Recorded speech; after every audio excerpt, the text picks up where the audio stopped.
I'm out for the count. Oh, that's what happens when you're out of shape. What is up? Back at it with a little bit of an education video for you. So we're gonna drop some science and we're actually gonna get out there and put this science into practice. So today, I know I've done a video like this before, but this is gonna be a little bit different. We're talking about energy systems. So we're talking about cardio, because one thing that I think Jake and I have a hard time with is people that think the best way to get in shape is just to come in, walk on a treadmill, do their elliptical day after day, 40 minutes a day, when they're not getting the results they want. So how do you get the results you want to get bigger, faster, stronger, leaner? How do you get these things? And first, you need to understand energy systems of the body. So up here, we have energy systems. The first is the phosphagen system. So phosphagen system, think short term. This is stuff that's under 10 seconds. The reason why we take creatine phosphate is for this system right here. ATP, adenosine triphosphate, turns into adenosine diphosphate as you're working out. So this way, when you take creatine, you're saturating the muscle, saturating your body with that, and it donates into the phosphagen group. So just think this is short spurts, intense lifting, under 10 seconds. The next energy system we have is the aerobic system. Aerobic system, runners, long distance runners, think your cardio, your extended cardio people. So aerobic means with oxygen, because that's how the system works. It uses oxygen to deliver to the muscles, to those body parts that are working. Now this increases blood flow. There's a lot of good things about LISS cardio. That's what this is right here. It's LISS cardio. It's not as taxing on your central nervous system, but what happens is, to keep up with your body's quick adaptation process, I guess you call it, your body's gonna adapt quickly to the stimulus you're throwing at it, because you've all done, you should also incorporate this. This is HIIT. This is high intensity interval training. And this is an anaerobic system, so that means without oxygen, without O2. So your body's actually using glycogen. Glycogen is like NOS for our bodies. Glycogen is carbohydrate. So if you're an athlete, this is why athletes shouldn't do keto diets in my opinion, because you need those carbs. You need that NOS to perform. So if you want to perform better, if you want to be stronger, if you want to be faster, if you want to be leaner, this is where you want to play for your cardio. And again, this is going to be 10 seconds to 2 minutes. So this is quick. This is get in, get out, boom. This is that, that quarter mile, 10 seconds in a car type of a thing. You're using your big primary mover muscles. So your quads, your glutes, if you're swimming, your shoulders, your back, and it is a all out run and gun. Like, you think of something you can do for 10 seconds to 2 minutes and go all out. One good way to see if you're performing HIIT properly is the talk test. If you can talk while you're doing your HIIT, you're not going hard enough. One other thing I want to just note on this video, the minute your form breaks down during your HIIT, you should stop, because that's when our movement pattern, if we're going so hard, you're flailing all over the place, you're at risk of getting injured. We don't want to ever put ourselves at risk of getting injured. So if that movement pattern's off, if your form is crap, don't care how hard you're going, you need to stop. And then again, 1 to 2 times per week. If you're just starting out with implementing HIIT stuff into your workouts, this one time is gonna be more than enough. And then go back to some of your lift stuff on those other days. As you ramp it up, 2, maybe even 3 if you're a high level athlete. We're talking Olympic sprinter type people. But again, if you're lifting, taxing your central nervous system, if you're doing deadlifts and squats, so this is also going to tax that, so just take notice of that. But this is what we're going to be talking about today, and we're going to talk a little bit about my favorite outdoor workouts that you guys can do. You guys can give them a try, and then we're actually going to do one inside as well. So it's going to be fun. I'm going to get tired.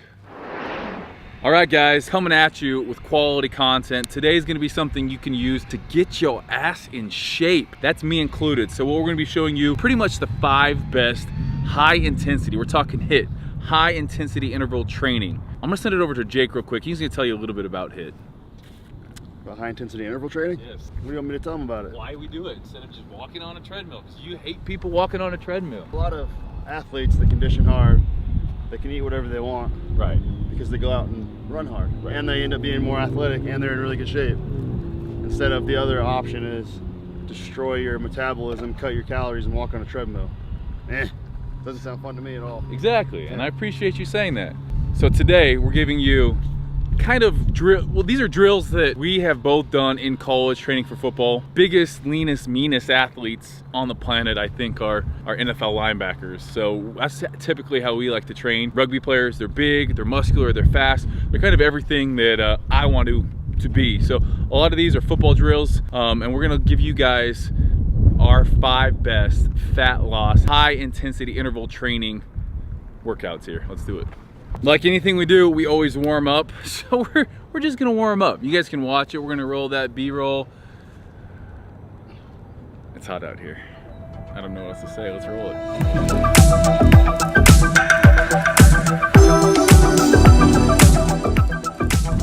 Jake's got his Vapor Mac cleats on today. Jake came freaking ready to go on his cleats. What's he saying? What was he saying? He was just saying that you got your try hard shoes on today. Oh, try hard. I'm gonna go 30% away from my top speed. I'm gonna still beat Steve on every rep. It's probably true. I had some cool Vapor Max cleats on. So it's just the cleats. All right, the first one is an old football throwback, and depending on your body size, that's gonna determine the time you have to run the 110 yards in. So if you're super fast, we're gonna call you a DB, a safety, a wide receiver, a skilled position. You gotta run it under 17 seconds. That's under 15. Well, these guys aren't professional college football players. Let's f***ing let them know. All right. Coach Hutton says, 19's easy as f***, man. Coach 19's Hutton even says, the top one. yo, if you're an athlete, if you consider yourself a skilled position, wide receiver, running back, safety, corner, you gotta run this in under 15 seconds. 15 seconds or under, that's moving. If you're a bigger guy, more of a linebacker, tight end, fullback, you gotta run it under 17 seconds. And then if you're a big oaf, he gets rumbling and stumbling down the field, you're a big dude, you'd be, you know, an offense or a defensive lineman, you gotta run it under 19 seconds. So again, 110 yards. Doing it on a football field, starting at the 0-yard line.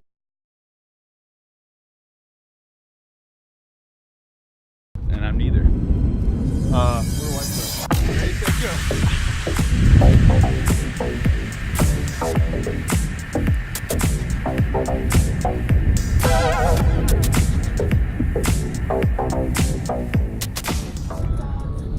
You get down, you got a minute of rest once you've completed it. What happens if they don't get it in their time, Coach Hutton? Add one on at the end? I mean, like a conditioning test would be getting your times, 16 reps, 1 minute rest. 16 reps. 16 reps. So like, that's what I'm saying. 15 seconds isn't hard. No. It's doing that 16 times with a minute rest. Gotcha.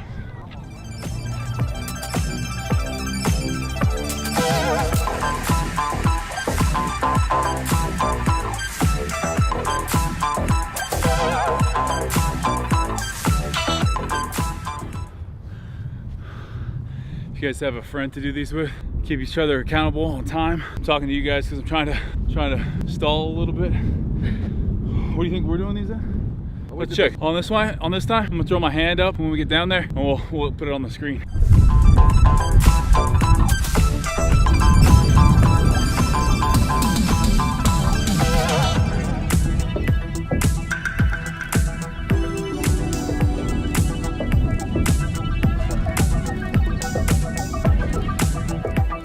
All right, so the next sprint, the next high intensity workout you guys can try, these are called half gassers. Now, from one side of the football field to the other, it's 53 yards. This is gonna require us to run down and back using the same times we did for our 110. So on this one, it's gonna require you to change some direction here. We're gonna have at least 8 of these. And again, try to meet them all under that time that we talked about earlier. So obviously, on these, usually less volume. Maintain the intensity. It can be hard to hold that for 16 reps. Right. These are gonna be a little bit harder, changing direction.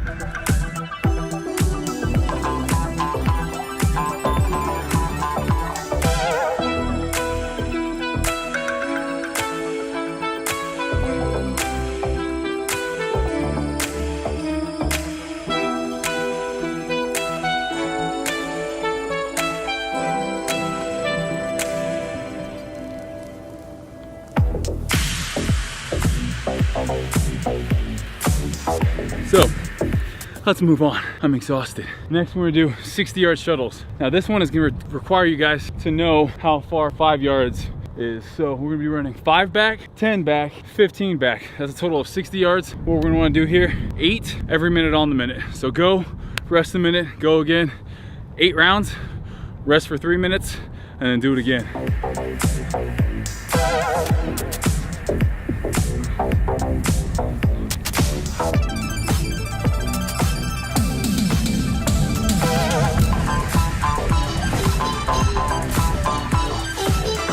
Why these are tough? All that change of direction. It takes a lot to get these big primary movers, these quads going. And if you break down, stop, it takes a lot of energy to get them started again. So that changing direction, it's gonna tax you more. So again, 1 minute rest, 8 rounds, 3 minute break, 8 rounds again.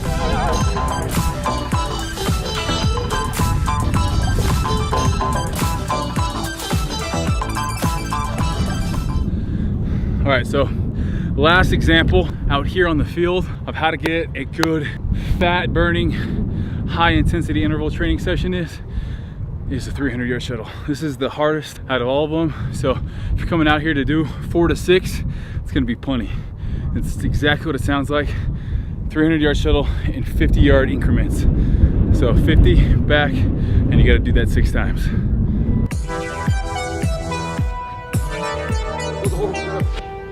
He says that was a horrible go.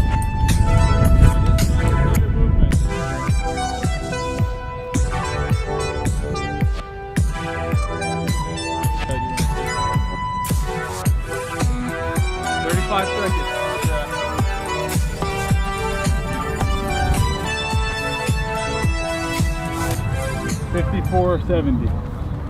That's solid. That one might make you guys throw up. Rest here is a little bit longer. 3-minute rest. I'm out for the count. Oh, that's what happens when you're out of shape. Again, it's a whole lot easier to stay in shape than to get in shape. Coach Hutton said that. I didn't say that.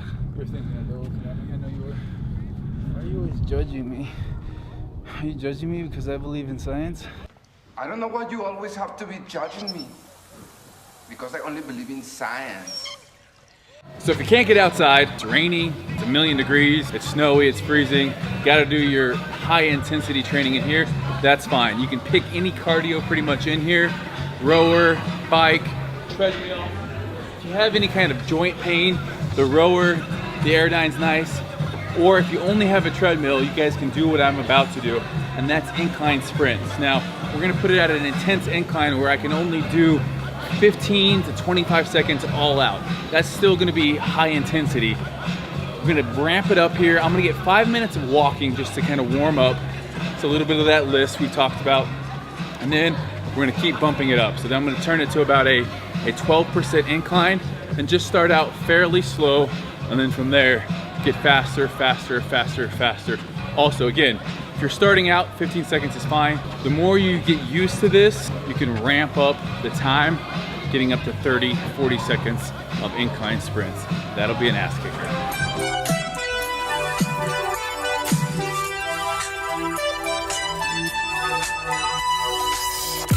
All right, now that we're warmed up, we got the incline set at 10. The speed set at 9. This is gonna be my first set. Again, this one, 20 seconds, all out. I'm gonna be doing 10 rounds of this. So I'm gonna start off something that's manageable, and then as I ramp it up, as it gets harder and harder and harder, the idea is to only rest a minute and jump back in and do it. Once you find that sweet spot, stay there for the duration.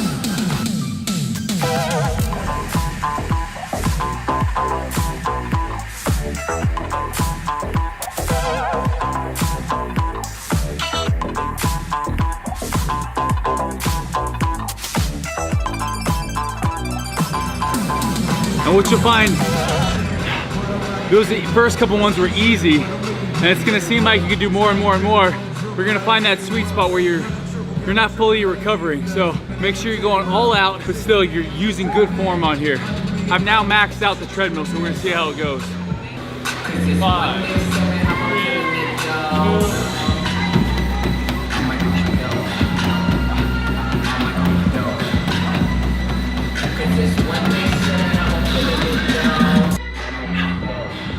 Alright, so hopefully that was a good video of you guys showing you different high intensity workouts you can do. Again, 1 to 2 times per week.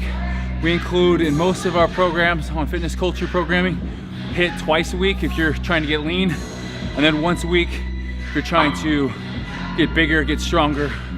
It's amazing though. It's nice to know that even though you get done, you're burning calories, more calories throughout the rest of the day when you're doing HIIT.